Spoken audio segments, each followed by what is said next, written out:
Tell us about the album. It took 2 years because, I was learning to do it. It was basically college. I lacked collaboration that would have sped it up. What was the difference between this album and your previous 6 singles? I had a specific vision for each song. I couldn't figure out how to get from where I was to where I wanted the songs to be. A lot of it was trial and error, and also figuring everything that went into it. Also, stylistically, there's like 3 different genres, and so as a producer What are the genres? As an arranger, I had to figure out how to make music that sounded and supported in each of those genres. There's a bit of pop in there. There's a bit of industrial and sort of rock. There's a bit indie singer-songwriter, like acoustically driven. Like there's realistic sounds. There's sounds that you can't identify as, like they're not recognizable. Stuff which is more intense. When I think of like pop music, I think of like catchy melodies and strange sounds. You can have catchy melodies, but if you do it with like, I don't know, real drums, piano, and an acoustic guitar, it just feels different than if you do it with like synths, sample drums. Charlie Puth doesn't sound like Radiohead. Radiohead doesn't sound like Billie Eilish. It's always weird like talking about genres because I do a lot of blending. There's a lot that goes into it that I didn't realize, and I couldn't find someone who was making the specific type of sound that I wanted. I kind of felt like I was a parent raising each of these songs to be what the best version of them I thought could be. How was making this album like going to music school? If you think about when you hit play on whatever medium where you listen to music, when you start the song and you listen to it, what you're hearing is, if it's like absolutely perfect, like everything was done as good as it could be done, you're hearing a great master of a great mix, of a great recording, of a great performance, of a great arrangement, of a great song. So there's like 6 stages in there. And when I wrote the songs, it's just an acoustic demo. Then you have to arrange the song, which is kind of like bringing it to other musicians and saying, hey, come up with a drum part, come up with a bass part, a piano part, a guitar part, some synths. You have to figure out what instruments are going to be in there, what are they playing, are they playing the entire time, do they drop out? And you have to figure out the recording of all of that. Like, okay, you're going to use an acoustic guitar. Tons of different acoustic guitar sounds. Use different strings, different size bodies, different wood types. Guitar tone, like electric guitar tone. Remember you had that Disney guitar with the plastic strings. Yeah, so that's a nylon string guitar. It's like a little toy guitar. Yeah, but it makes a nice soft sound. That's a Phineas influence. He played that, and when I heard it, I was like, well, it doesn't matter, it's a toy guitar, that sounds great. Like, that's just an interesting flavor to have. Made famous by the Disney movie Toy Story, I think. Cordoba. Yeah. It's a Disney Cordoba guitar, if anyone wants that guitar. It's lovely. Everybody should get one. I don't know if they still make it, if they're still selling it. You could probably find it like... Maybe on Reverb. Yeah. You could find it secondhand on Reverb. Talking about tones, once you've figured out what your song is, which is chords, lyrics, melody for that vocal, then you bring it to a band, they figure out what they're going to play, and each of them works on the tone of their instrument. Like electric guitars, you could have different types of wood, different strings, different pickup combinations, tone knob rolls off, any number of pedal combinations in different orders with different settings. The amp, you have different choices, different settings on the amp. Goes to a speaker, different speakers. You have a microphone in front of that speaker, different choices of microphones. You can put the microphone in different places. There's so many variables to create a tone. And if you have something in your head already, it's much harder than if you just get whatever the gear is going to be and just figure out a cool sound that gear can make, and then you write music within the constraints of what you have access to. What I did is I wrote a bunch of songs, and I had a very specific idea of how it should feel, and I had to reverse engineer what instruments and sonics would create the feeling for each song. And it just took like tons of research and trial and error. And like I said, I had to figure out each of those steps in making music, from the writing to then the arranging and the tones and the recording and practicing like guitar, bass, piano, figuring out how to write drum parts that an actual person could play if the song needs real drums. And then I took on mixing eventually, and I've always been able to hear stuff and not know how to get. I can hear that it's wrong, but how is it wrong? And I have to just try stuff until I figure it out. My sense is that as you're growing up through these very pivotal years, you're really maturing. Your brain really develops so much during these years, 18, 19, 20, 21. My sense is you set out to record the album formally at Robert Lang Studios. And after a year of working on it, being interrupted by going to have to shoot final season of Umbrella Academy and coming back to it, your knowledge and expertise in the technology and music and the sophistication of the level of sound that you wanted had changed in that year. When you came back to the studio after a year with new ears, you heard what you had recorded a year ago, and you decided that you needed to redo everything. You were working with a different engineer on the first go around, and now you had since met Aaron, and you wanted to go through everything over again with Aaron. There's a couple attempts at certain things. I recorded it, and then I tested it out, did a mix of it, and I tried working with it in different ways, and realized I didn't have something strong enough. On one song, it was the drum. Song, it was a certain part that I had written. I learned a lot of important lessons about production and arrangement and what you need to pay attention to, because it happens to be very important to make a song work, to have a strong rhythmic foundation. Your vocals and your drums are like the loudest part of it. That was one particular lesson that I learned. And then there was a bunch of songs where I liked what I had, but to make it sound cohesive, I needed to take the recording, like upscale it, like make it sound more expensive, to put it simply. Because it was done in a time when I didn't know any better. I didn't have certain microphones or guitars that would have created a better sound. Some of these songs I've resurrected the recording of it so that I could keep it intact but make it sound similar to recordings that happened later on. There's a bit of redoing things in there, but it was more just like on a song-by-song basis, whatever I needed to get it to the place where I thought it should be. I'm a perfectionist, so wherever it should be is just my threshold of what I'm able to settle for. Still think a lot of things can be better. I don't think it's worth it. Most people, they just like tap their foot and they listen to the melody and they think about the feeling, whether or not it moves them, and they don't go deeper than that. So that's really the important thing.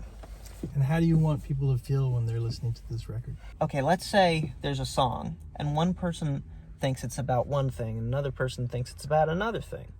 They're both right. They both feel that connection and relate to it in that way. And if the artist suddenly says both of you are wrong, it's about this, it would take a person with a specific mindset to understand that their version of interpretation with the song is still correct, that it's still true to them. Most people, when they hear the artist talk about what it's really about, they go, oh, that's what it's about. And then they lose their personal connection to the music.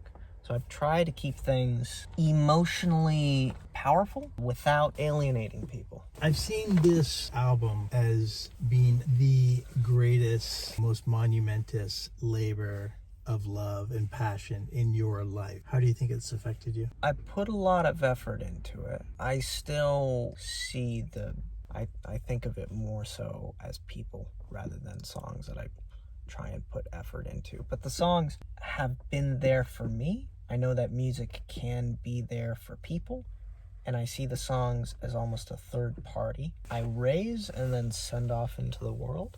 I wanted to do that right. I didn't want to just send off these songs.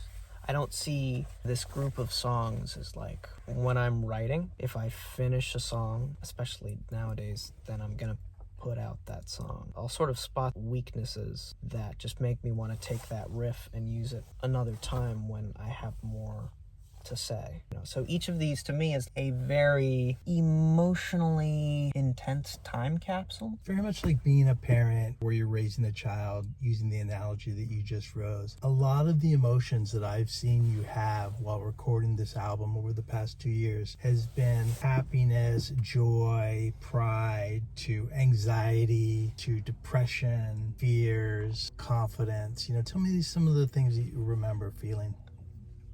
I mean, you covered it pretty much. I've heard a lot of people talk about going crazy towards the end of a record. Definitely been through that. Moments of excitement. It's like you have a song. Let's say you've written the song acoustically, right? So you're not starting with the computer. You're starting with like an acoustic guitar and the feeling it gives you. And then words come and you get a structure, and all of a sudden you have this acoustic demo. There's a world that you hear inside of that acoustic demo. And you know that other people can't feel the way that it's making you feel. And so you work until you've created a support system to recreate that feeling for whenever it comes out of the speakers. Trying to get the other half that's in my head to come out of the speakers so that other people can hear it. And within that, you're tearing your hair out trying to figure out how to do that. When you get it in these steps, you have these moments of pure joy and excitement because you've got. That's what it should be. It's almost like the connection of what you know. Your connection to that emotion has an anchor. It doesn't feel as... Songs to me are really like these time capsules. And when I get the recording right, it keeps that memory alive. It keeps the emotion alive. And so you work so hard to create a recording that's going to do that. You get the full range of emotions in that process. What would you say your highest and lowest moments recording this album has been? These are very funny questions, making me uncomfortable. Well, I remember you in good ways. I remember you sleeping or spending the week camping out on the floor of Robert Lang Studios during the week. I would drop you off on a Monday and pick you up on a Friday. That particular phase of recording was difficult and exciting. I did a lot of learning there. I think it's interesting to explore the emotions of this incredible piece of art that you've created that's been a labor of love and passion for 2 years now. So I'm just curious what your highest points and your lowest points have been. For me, your highest points would be like working in the studio with a bunch of people and achieving some great recording that you know is going to work and you love. I've met a lot of great people over the course of making this record, and that is very valuable. Don't you think that that's true for your life in different ways? Like absolutely, the relationships that you make end up being important. What would you say your lowest point in making the album have been? When I feel that the emotion isn't coming through, and you just have to work until... If I don't have that relationship to the song of feeling something, then like A, it's like, what's the point? But B, I don't know that it's there for other people. For different people who are smarter and more experienced than me talk about how you have to do it for yourself. And in doing it for yourself, you make the best possible thing you could for other people. If I feel the emotion is there, then it has the chance of being there for other people. When I don't feel the emotion is there, it's like heartbreaking because the songs have a certain, I have a relationship to that. I want the best for them. I want that emotion to come through. But why would you put in all of this effort into something that you don't care about? I think each of these songs have been very meaningful and intimate to you. And how do you think your second album will be different from your first? Stronger acoustically. So a lot of like the songs on this first album are sort of designed to outline the aesthetics with which I like to make art and sort of give people a sense of more to come. But in terms of them being written acoustically to be like a certain way, it's more like I see a world in the song and then I find the other elements and I build it out. And the second album is acoustically, I think it's a powerhouse. Like the whole song is on acoustic guitar. For that aspect alone, I know it's going to make the recording process go quicker because, you know, like a lot of the songs on this first album are like arpeggiated notes on a thing. It's going da da da da da da da da da da da on this tiny little acoustic guitar. The second album has these like really resonant, strong chords with dissonance and these different shifts in it. It's designed in a way where like you could have like most, if not all of it, written. I know the recording process will go quick. What do you envision your tour being like? Just meeting and playing people. It's been a long time for me. Having written a whole other record, I'm sort of anxious to get in and record that one as well. I think the first tour will be intimate. I showed you a reference video of what something like this could be like. I know you like the reference of Phineas, hence the showing of that. But the basic idea is like the backing tracks would mainly be like drums and one or two elements, not the whole song, just playing to rhythm. And then you pick an instrument like acoustic guitar, electric guitar, or piano, and you play that live and you sing live. And so the songs have like the energy of rhythm, which in the recording process I found just really can change a song. If you play something just on piano versus if you put a drummer behind that piano, feels very different. And some songs it's nice. You don't want any extra stuff. You just want a singular instrument, you know. It makes that instrument bigger. You hear more detail. You know, it puts a spotlight on that.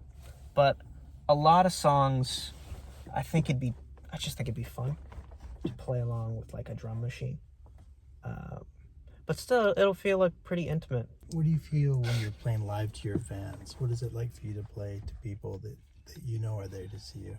It reconnects me with the music. Only in the moment when I'm playing a song for people, I'm right there and they're right there. You know, if I'm somewhere else and if I stop, the song stops. You know, you're singing and you're making the acoustic guitar ring out. The process of expressing like that, it makes the song come to life. I've found for recording, I have a really hard time recording vocals if I'm not also like playing at the same time. That has its own challenges, and you know, that's a whole other discussion in terms of how best to record if you're that type of person. But for me, it really is the case that like I am so used to singing and playing, and when I'm in there, the emotion is coming in the right way. And when I try and record a vocal, it's the relationship between the instrument that you write a song on and the vocal. If you are creating that sound in real time, I'm like right there with the emotion of the song. And when you have an audience who's right there, they're in that same moment with you. And we're all sort of like looking at this feeling. I get to have a certain amount of that when I'm on like a live stream playing for people, but it's obviously very different in person. Do you have a name for this album? Yes, I have a name for this album that I shall not share. And what does the name mean for you? The It's title... just strange to name an album I shall not share. I shall not share. That's the name of your great album. name for an album. You announced it. The name of my album is I Shall Not Share. And I think that's a very selfish name for an album. It just means that there's no vocals. That's all it means. It's all instrumental. Yeah. I shall not share. It's a jazz record, actually. Yeah. Do you have any cover art in mind for your album cover? Yeah, man. Do you have concepts for your music videos that you're gonna shoot? Yeah. Are you excited about doing that? There's different things happening right now, all at once, and so I'm jumping around. But you're at a very exciting point in your life right now where it's all coming together. That's true. So really big What's thing. your question? I'm just saying, you've got some really big days ahead of you. You've spent a couple years in the rain here in Seattle making this album, and you have a lifetime of sunshine ahead of you. All right. Well, do you have any special message you want to say to your fans? To my fans, first of all, thank you. Thank you for, like, the patience, first of all. Yeah, for the people who have been waiting on me to finish the recording of this record and, like, get it out. Like your dad. Yeah. Number one fan. First fan. No, really just thank you, and I hope you're doing well out there. And, you know, I wish they were here right now. This is why, like, live streams and Saturdays are more fun than talking to a camera. When you're talking to a camera, in this particular moment, I know you're watching this on the other side. You know, Well, they're on some device. They're looking at this on a phone or a computer or maybe a TV or something, and they're watching it in that moment. But in this moment, even though I'm looking at you through this lens or that lens, whatever camera shot we're using, in this moment I'm seeing a lens, and I know that you're gonna be there eventually. But I'm talking to a lens, so that feels different from, like, I see someone's comment and I can actually talk to that person. That feels very different. That's more fun. Well, in order to see your live streams, your fans would have to find in person, that's the real thing right your there. fans would have to find you on Patreon in order to see your weekly live streams. But just to your, your fan base as a whole, that all have stuck with you all this time, waiting for your album or your next acting role to come out. All I can say is thank you. And sorry. And sorry. Yeah. Why instead of just putting out singles did you wait to put out an album? Putting out an acoustic version versus putting out singles or putting out an album, those are all different things. In terms of, like, an album, I think the songs are related to each other. So they belong in an album as opposed to singles. That's how it has always felt to me. Again, I like to have people able to interpret it in different ways. You know, there is a concept to it. There is a narrative to it. It's less obvious than a second record is. The second record is a more intense version of that.